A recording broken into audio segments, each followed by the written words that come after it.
Green, sir. Is it? You are from Kanpur Nagar. Yes. Correct? Yes. What was the reason for dividing Kanpur into Kanpur Nagar and Kanpur Gramin? I am not exactly aware of. As a resident of that city, maybe you have some opinion to offer? So one is respect to the economy aspect, the rural and urban economy. Second is with respect to the population. What about population? The high population of the growth of the urban as well as the rural area.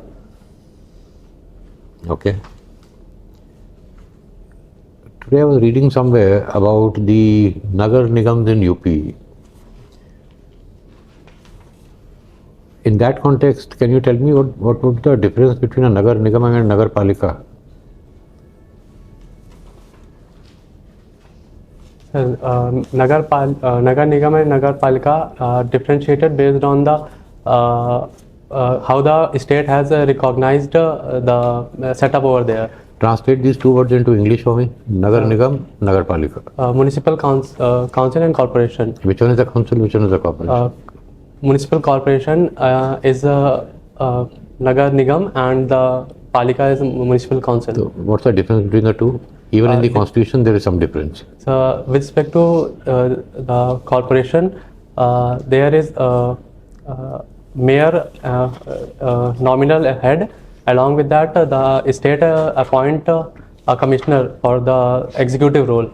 While in respect of the council, there is difference. The mayor is not there, and there is a part. The commissioner is named after some with other name. You're getting a bit confused? A little bit. Okay. You work with ONGC? Yes, sir. Correct? Yes. How much would you blame ONGC for various kinds of pollution or climate change in India? Sorry, sir. To what extent will you blame ONGC for polluting India? Main aspect is with respect to the fossil fuel consumption that is produced by the ONGC, and fossil fuel constitute with respect to the transportation sector. It is roughly around 20% of the fossil fuel greenhouse gas emissions. Greenhouse gas emissions. In it, ONGC has the production of around 15%. So roughly around 2%. How much of our oil requirement, petrol requirement, does ONGC sort of manage to drill? Domestically, out of the domestically produced companies, ONGC shared 71%. How much? 71%. All domestic companies put together produce how much of our fossil fuel needs? 15%. 15? Yes, sir. Correct? Yes, sir. Which means 85% we import. Yes. So why not shut down all these companies and import the remaining 15%? We'll save our... So with respect to this, one aspect is geopolitical aspect, which we are currently seeing that with respect to some unexpected events such as like war, the energy security of the country will be hampered. Secondly is with respect to economy. But there are so many diverse places from where we can get oil, isn't it? There's Yes. West Asia, there's Venezuela, there's US, there's Soviet Union. So we can, my bigger point is that why destroy the environment for a mere 15% of our requirement? Second is respect to our forex reserve and the economy, that is with respect to balance of payments. The higher we give away our this forex, the lower the economic resilience of the country gets, such as this was witnessed in the 1991. Our forex reserve got depleted. And thirdly is with respect to any security concerns. If there is any that kind of concern arises, we have the domestic capacity to... Now let's take a company like Coal India Limited. Yes. Coal India is among the 10 worst polluters on earth. It's in the list of top 10. Now we know it is one of the worst polluters on earth. What are we doing to check that pollution? So with respect to this, various environmental friendly notifications are being issued, such as for the carbon capturing, that is the futurist technology, carbon capturing and storing it. Right now what we are using it, scrubbers are utilized. So are you suggesting that first we emit and then we capture? So carbon capture means by the point they are emitted, before emitting into the atmosphere, they are being captured. That is carbon capture. So why emit? Because it is at this point the technology is costly and it is in the development stage. So we are not able to actually applicate this carbon capture. All right. All right. Thank you. Shubham, you are from Uttar Pradesh, and you have studied at Pandit Deen Dayal Upadhyay Sanatana Dharma Vidyalaya. Can you tell me what is the contribution of Pandit Deen Dayal Upadhyay?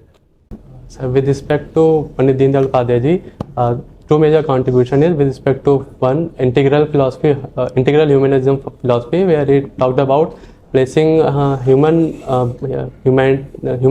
at the center of the development and the welfare policies. Second is with respect to the education of all, because he considered that education gives liberty and the freedom one to achieve what one aspires for. What is his political contribution in the freedom movement or otherwise? So with respect to the political contribution, his contribution was with respect to the development of right-wing political ideology. Which part? Which? So currently it is reflected in the Bharatiya Janata Party ideology. Yes. So what he did when he was in part of that this particular party, what was he doing? What was his contribution in that time? So sorry, I'm not exactly aware of political contributions. Okay. So you tell me, you are working like in ONGC, we are talking about fossil fuel. Yes. Now India is trying to move towards greener energy as fast as possible. What is our target by 2030? How much we want to green energy will be able to contribute through renewable energy? So that is with respect to by 2030 we are aiming for the 500 gigawatt of non-fossil fuel energy and the 50% of our demand from the renewable energy to be produced. Means 250 gigawatt we want through renewable energy out of 500. This is the target. 500 is non-fossil fuel and 50% to the renewable. So non-fossil fuel also includes such as nuclear and major hydropower plants. So what is the contribution of nuclear energy at the Right moment? now it is roughly around 1.5 to 2%. In you can megawatt, how much? Roughly around 6 to 7 gigawatts. 6,000 something megawatt. And recently we are we are asking the private sector also to invest in nuclear energy. Any idea about that? No sir, I am not aware of private sector. Where the Prime Minister visited recently in a nuclear power plant?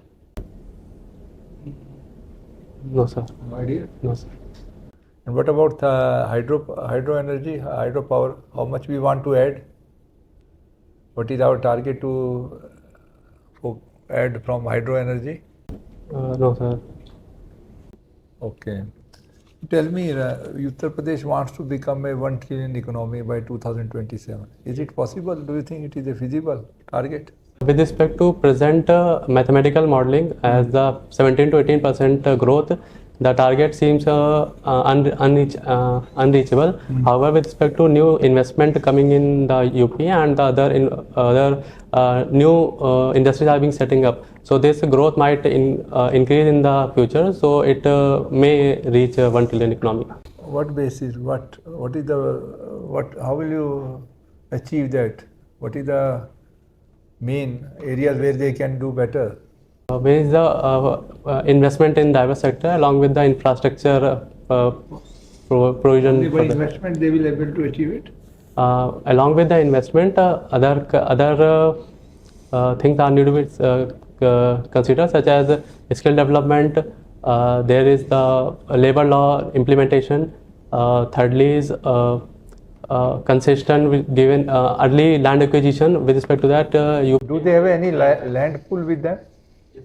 Do they have any land pool with them? Suppose somebody wants land and invest there and wants land. Is there any land available with the under new policy, the provision of land bank is being given along the expressways of the 100 acre along the side of expressways. these are the land will be pooled and given directly on a plug basis on to the industry, so that they can easily set up and There is one military industrial corridor. Are you aware of that? Yes, sir. Defense corridor, what we call. Yes. Whether it will pass through Kanpur? Yes, sir. One of the major area includes the Kanpur. Which other areas it will pass? It includes Aligarh, Jhansi, Lucknow, Chitrakoot, and one more area is there. I am not able to recall. Why this area is more important from defense point of view? Any strategic point of view? Any importance of this area corridor? So, there are already set up of defense establishments at various PSUs in this area, such as DRDO, HAL, and previously named as ordnance factories, which are now converted into corporate sector. Along with that, various supporting MSMEs are also existing in this area. So it would benefit in that way. It is centrally located. You can move around anywhere in the country if you want. Please. Shubham, Yes. good afternoon. Good afternoon. So you are working in ONGC for the last 4-5 years. Yes. So how is the performance of ONGC according to you?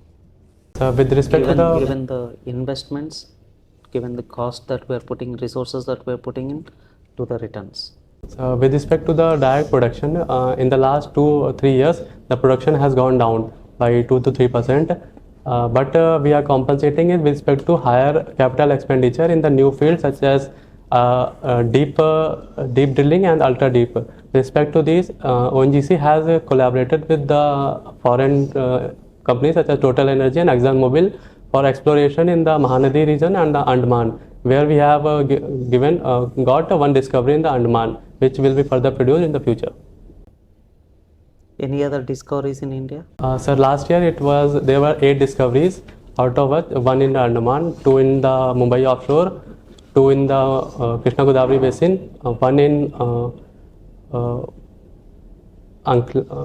I'm not able to recall rest of discoveries. Okay. So how is the performance of the employees? So with respect to employees, the new policies are being implemented, such as that is giving incentive to the people for giving target base, such as new promotion and transfer policy is being introduced, for which from the starting itself people will be promoted and transferred based on the performance itself, rather than only year based service or seniority based. So do you see any changes in the government's approach towards privatization of PSUs? With respect to privatization, government has given its policies, such as respect to differentiation between the two. One is strategic and one other is non-strategic. With respect to strategic, government has maintained its stand that it will bring its minimum presence in the strategic sector, while in the non-strategic sector it will try to move away from its philosophy on less governance by the government directly and giving more power to the private.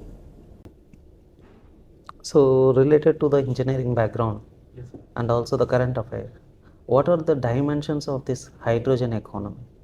So with respect to hydrogen economy, currently we are more prone to a grey hydrogen, while we want to move towards a green hydrogen that is being produced from the renewable sector. No. Listen to the question again. What are the various dimensions of hydrogen economy? Hydrogen can be utilized in the power production. Secondly is in the transportation vehicle. Thirdly is as a feedstock in the fertilizer sector. I'm only able to recall this one. Will it help in any way about the carbon?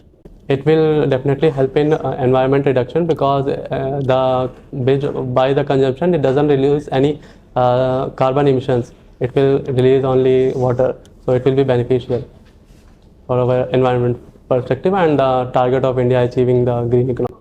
Okay, another current affair related. So there is controversy about GDP calculations. Are we inflating our GDP figures? So these are the GDP figures are being calculated by both domestic and the international organization. They have given roughly around the 7% growth of India, while the domestic has given roughly around 0.5 hike in the India growth. So that is not can be said that it is biasness or the inflating the our growth prospect. In the long term, we have to see that the both domestic and the international prediction will merge finally. So why did we even in the first place migrate from GDP factor cost to GDP market prices? It was more related to the global standards of following the GDP norms, so that comparison would become easier. That's it. But again now GBA comparison divergence, there is a lot of ruckus going on. Yes, with respect to taxation and subsidy inclusion, there gets the difference between the GBA calculation and the direct GDP calculations. So there are some concerns. Okay, thank you. Thanks. Okay, good evening. Good evening, ma'am. Shubham. So, Formula One. You're interested in sports, right? The Formula One Yes. sports, yeah? So, what does Formula One mean? Formula One means it includes two terms. One is formula, and that is one is reflected in one. Formula is it relates with the various technology-related norms introduced in this motorsport, and one reflect the highest grade of the racing in this kind of racing. It is F1, F2, F3. Set of rules and regulations that govern, so from their formula, right? So, have we had this in India? Yes, yes, ma'am. We organized it in between 2011 to 2013 in the Buddha International Circuit. So, we did it once, right? Three seasons we organized. 3 seasons we did. And then what happened? Then the main issue was with respect to the entertainment tax that got a conflict between the government and the organizers. That was JP group that was organizing this event. The main issue was the entertainment tax because it is not considered as a sport but as an entertainment business. So that was imposed, and after that, various other countries were given the concessions of this F1 organization. So the F1 moved away from the India. No, but it's taking place in so many countries, right? I know. So, ma'am, the second reason was to the viewership and the number of people coming to the races. They got declined one season after other seasons. And where was this held? In Buddha International Circuit, Noida. And I understand that the Yamuna Expressway Industrial Development Authority is thinking of reintroducing it in next year. Yes. So have those problems been sorted out? Yes, ma'am. With respect to this, we recently organized MotoGP that has given the background what we need to work upon, such as the early clearances of the customs is required, frequent movement of the mobilization of the manpower is required. So these were some of the obstacles.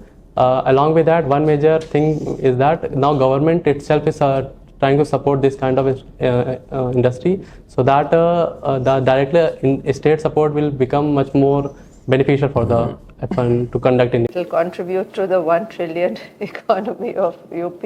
It will indirectly, because the tourism potential, and second is India is one of the biggest producer of the bikes and exporting it.